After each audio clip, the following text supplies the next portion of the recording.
என் இதயத்தை அறிந்து கொள்ளும், என்னை சோதித்து என் சிந்தனைகளை அறிந்து கொள்ளும்.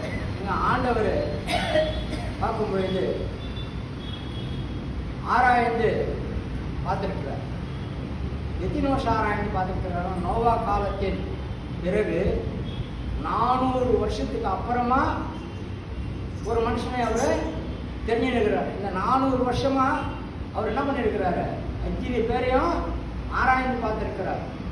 எனக்கு ஏற்ற மணவாளனே அப்படின்னு நம்ம சொல்லும் பொழுது அவரும் நம்ம சொல்லுவார்ல, எனக்கு ஏற்ற மணவாட்டின்னு சொல்லுவாரா இல்லையா?